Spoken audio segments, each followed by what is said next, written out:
Hello fellow Royals, welcome to Weekly Spiritual Fitness. Today I want to talk to you about addictions, and in particular addictions' relationship to pain.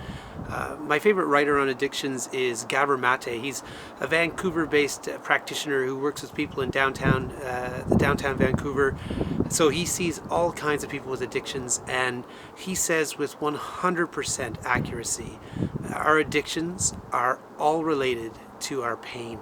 And in particular, a lot of the time that pain can arise from childhood trauma. It doesn't have to, but some of the times when that is related to childhood trauma, we may not even remember. We may not even know, and it could actually even be related to ordinary growing up kind of stuff, the feelings of disappointment, of hurt, of lack, of disillusionment. And so we engage in behaviors to escape this pain, and the escape of pain in and of itself isn't a bad thing. I mean, who wants to be in pain? So but the thing is, our pain has a function, and when our escape from pain can become an addiction, then that pain loses its function. When we touch a hot stove, then it hurts, and then afterward we're left with a burn and it may blister, and that is a reminder to not do that again. In the same way, our emotional pain can leave marks, and sometimes those marks, that blistering, doesn't heal, and the thought of it going back there, or just new things that touch that same spot, can cause unbearable pain. And so people will seek all kinds of behaviors to escape that pain. If we look at one of the more obvious addictions, we think about drug addiction or alcohol addiction. The reason why people do these things, the reason why people drink, the reason why people do drugs, is because it's very effective. It's a very temporarily effective way to escape pain.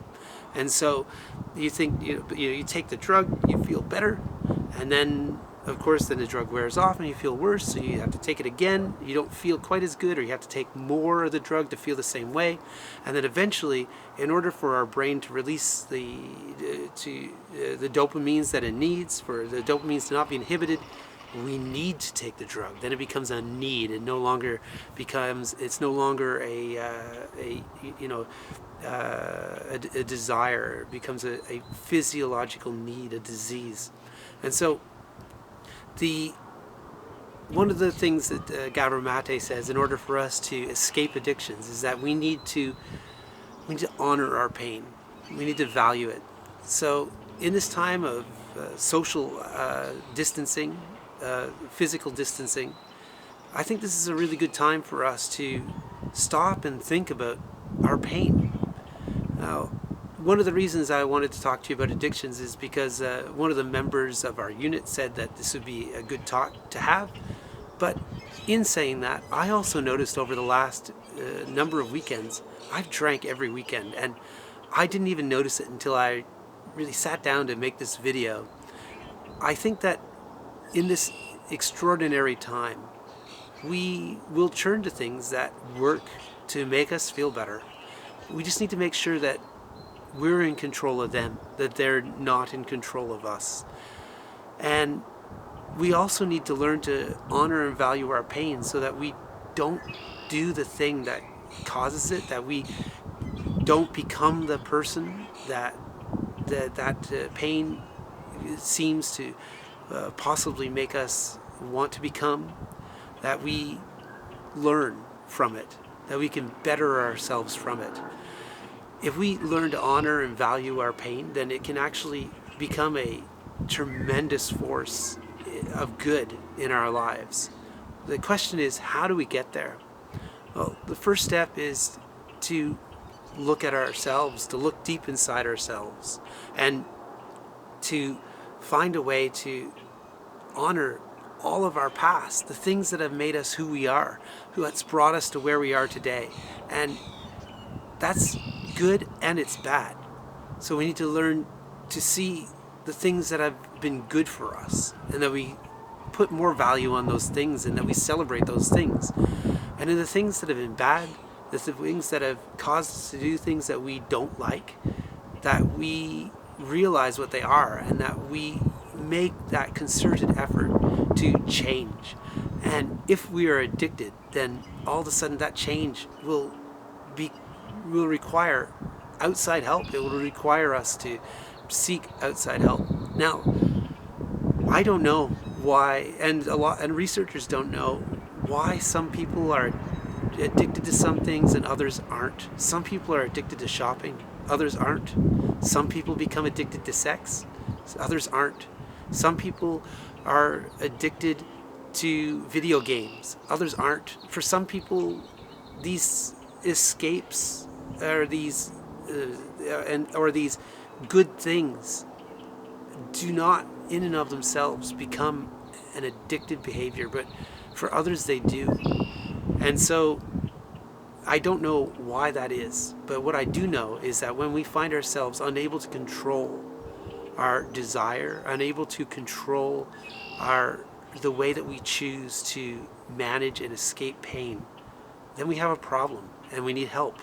And so one of the problems that we have now in this time of physical distancing is addictions counseling is so dependent upon intimacy, in that it's dependent upon that physical closeness, in that we need to gather together so that we can see each other, and that requires a certain closeness. But I know we can't have that right now, but that doesn't mean those people aren't there, that the help is still not there. We just have to be a little more creative about how we deliver it and how it happens. And so if you need help, then I urge you to call someone. You can call me, call a friend, call an accountability person from your past, or a new person who you want to be accountable to, or you can call CFMAP. I'll put the number below this video. CFMAP is still operating, telephone counseling is still happening, and so you can access those services.